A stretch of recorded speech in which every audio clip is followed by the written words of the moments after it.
Hi there, it's Adrian here. In our class on Monday, we ran out of time to cover everything that we'd hoped to.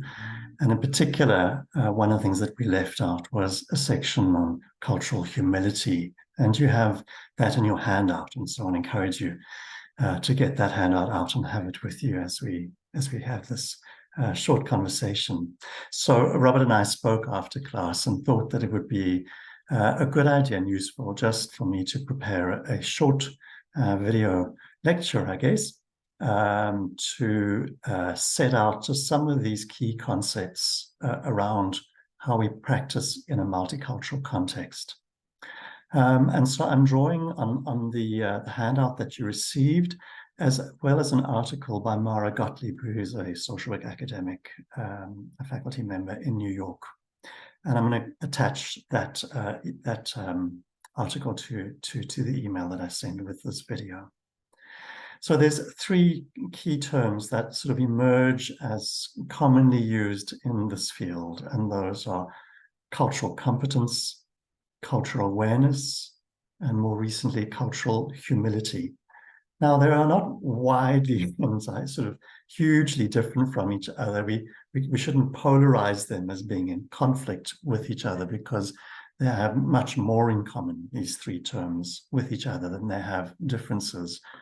But there are some subtle and we think important differences in emphasis between these three terms.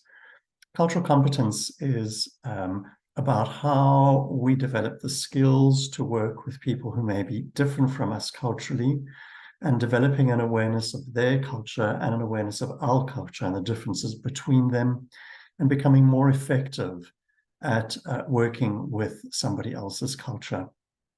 The term cultural competence implies a sense of being effective. It connotes, and this is the connotation, even though it may not be said explicitly in the literature, but the connotation is that you become an expert on somebody else's culture. And so you understand how things work, and you understand how their culture is. And so you, in a sense, almost impose your understanding of their culture on that person. So let me give you an example of this from the South African context. In South Africa, there is a tendency amongst most Black people to not make eye contact with people who are considered senior or older, or who have more power than them. And so typically, instead of looking them straight in the eye, as we're taught to do when we teach you SOLA, sitting square, open, leaning forward, eye contact and relax, we make direct eye contact. They would typically look down if they were talking to somebody who was considered more powerful. So for me as a white man, working primarily with Black women, very often they might talk to me like this, and then I would not interpret that as them being dishonest. I would interpret that as them being respectful, because in their culture, that's respectful. But I want you to hear even just the language that I'm using here. Can you hear that in their culture, this is how they do things? I understand how they do things, so I'm going to interpret it in this particular way. It takes quite a power position, in a sense, to be culturally competent, because I think I understand their culture, and therefore I understand and interpret their behavior, without really questioning whether that's valid or not. So this is cultural competence. It's not a bad word, and in a sense, I'm really kind of exaggerating the negatives of it so that you get a sense of where it's at. Cultural awareness, then, the second key word, has come up a little bit later, and cultural awareness is a slightly softer version of cultural competence, because it doesn't emphasize as much the sense that I am competent to work with your culture and I understand your culture, and so I can work within that framework, but rather just an awareness of the diversity of cultures. The key challenge, I think, with the term cultural awareness is that it still tends to focus on the culture of the other person and on your awareness of their culture. And that is helpful, and it's a good step forward in a sense. It's less confident and less dogmatic. It's not so much about your effectiveness and competence, but more just a softer sense of an awareness of another person's culture. But more recently, we have become to use this term cultural humility. And I would say, I think it's an emerging term in social work. But what's quite useful about this term cultural humility, which is not a wide diversion or sort of deviation from cultural competence and cultural awareness, is that it focuses much more on you and your own humility, whereas both cultural competence and cultural awareness tend to focus on your understanding of the other. Cultural humility is much more focused on you and on your own self, and about you being open and teachable to the other, to somebody who may be different from you culturally. So in her article, in the abstract, Mara Gottlieb says the following about cultural humility. She says that it aligns with collaborative, intersubjective, and anti-oppressive models of social work practice. Now, that's a whole other bunch of jargon, right? Collaborative means we work together in a partnership. Intersubjective means that we recognize the patterns of and the interactions between our demographics, race, gender, age, socioeconomic status, religion, and so forth. And we see how those different demographics interact with each other. And anti-oppressive is really fundamentally about avoiding oppression. So the way that we work should not replicate patterns of oppression that already exist in society. If anything, they should subvert them. So this is the start. She says cultural humility aligns with collaborative, intersubjective, and anti-oppressive models of social work. And then she goes on to say that it challenges practitioners, and so I really like this. It is about a challenge to us as social workers to continually explore our own social location and how our own identities shape beliefs about what is normal, healthy, and right.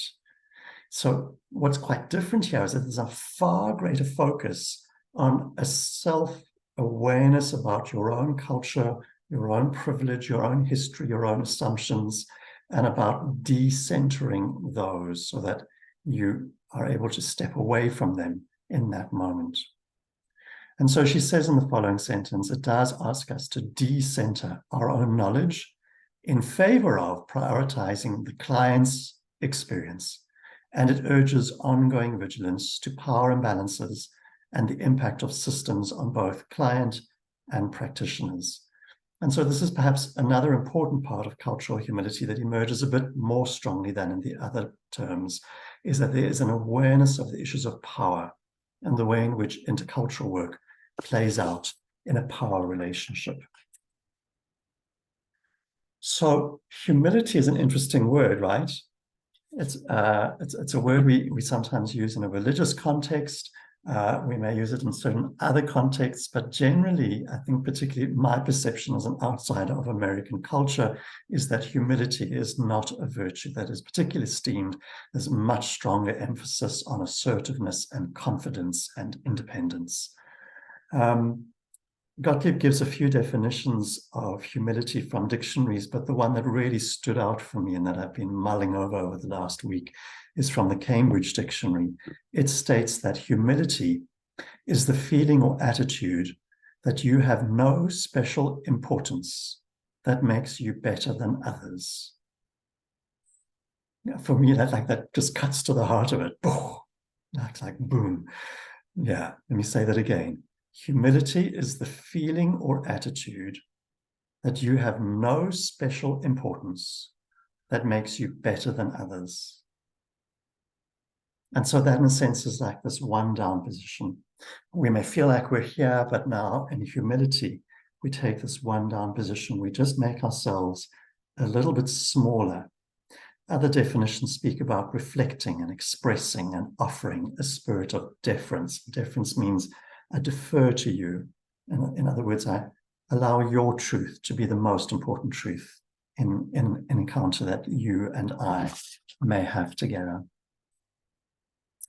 So out of that concept of humility, right, which is in some ways quite a challenging concept because it really does require us to make ourselves a little bit smaller and to be humble, she outlines these three privilege committing oneself to an ongoing process of compassionate self-awareness and inquiry, supported by a community of trusted and cognitively diverse colleagues.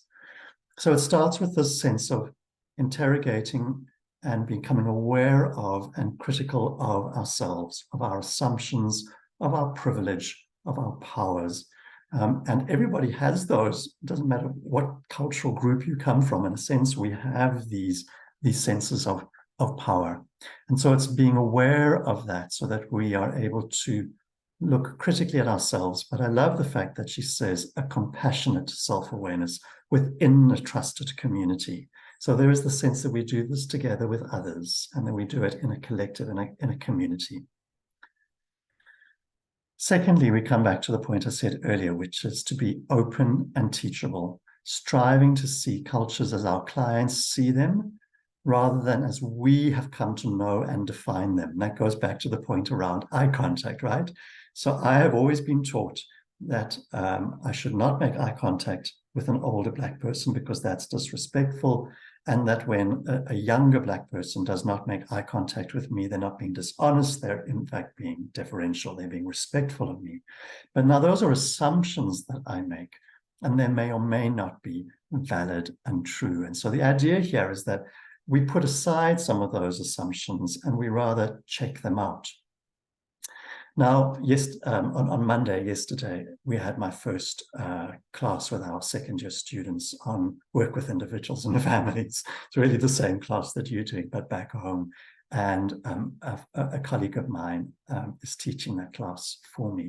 One of the really interesting things that emerged in that class, which I have never heard before, is that in the Shona culture, which is in Zimbabwe, which is the country just to the northeast of us, in the Shona culture, making eye contact between Black people, between a younger person and an older person, or a less powerful and a more powerful person, is considered respectful, much as in the white culture. So this was really interesting because in the Nguni cultures that I'm more familiar with in South Africa, that would be considered to be arrogant and disrespectful. But in the Shona culture, which is just next door, it's just a different cultural group, African, but a different cultural group, it is the opposite. So there, everything that I've been taught for the last 55 years of my life has suddenly come tumbling down last night when my colleague Zichle phoned and gave me a bit of feedback about how class had been. So open and teachable, and willingness to relearn and not make assumptions is the second important point about cultural humility. The third point is to continually consider the social systems and how they have shaped the reality as both we and our clients know it. So we're always looking person and environment. We're looking at the environment around both myself, Adrian, and around my client, and how these macro issues interface and impact on each other. And of course, we are in this giving particular attention to the issues of power and privilege. So we come back to Adrian, white, male, older, full professor, head of chair of department, lots and lots of layers of power that have to be thought about and reflected on as I work with somebody who is culturally different from me. I hope that you'll find these points and this idea of cultural humility, even if you don't kind of remember all of the practical, all of the kind of theoretical detail rather, try to remember that essential word humility, that we take in a sense a one-down position with clients of any culture, that we don't make assumptions about, we think we've got your culture figured out and we know it, and so therefore we behave accordingly, but rather to check things out and to be humble in being corrected. So if you would allow me, I want to give you just 3 practical tips for practice, right? And these are things that I try to use in my own practice, even when I'm working with somebody who looks like me. And I was saying to Robert yesterday, even within my own church, I could be working with a white, male, middle-aged, educated person who's within my own Episcopal faith and even goes to my own church and hears me preaching every Sunday, and then begin to realize that actually our cultures are really not the same. We understand the world very differently. So this is not just when there's some obvious cultural difference. This is really, in a way, good practice for everybody. So the first is never assume. Just never assume anything. Don't make any assumptions about how things are, especially if you're working with somebody coming from a different demographic to you in terms of anything: culture, ethnicity, race, age, socioeconomic status, gender, sexual orientation, religion, etc. I mean, all of those things. Don't make assumptions about them. But I want to also say to you, especially if they come from your group, don't make assumptions. Because I can very easily assume, if I'm working with another Christian person, that they understand Christianity in the same way that I do, but in fact, that's often not the case. So never make assumptions. Always be fresh and ready to learn something anew from this specific client. Secondly, and following on from that, always ask questions. Just ask. It's always helpful to ask. Would you prefer me to make eye contact with you or not? Would you prefer me to call you on your first name, or would you prefer me to call you on some other title? Would you like me to give a preface like a Mr. or a Mrs. or a Ma or a Pa? Is there something you want us to add there that feels appropriate and respectful for you? And then please explain. When someone speaks about a cultural experience, ask them to explain what that means. If they mention going to a sweat lodge, ask them, what is that like? What does that mean? What does it mean for you? So ask questions. And that leads to the third point, which is to be curious.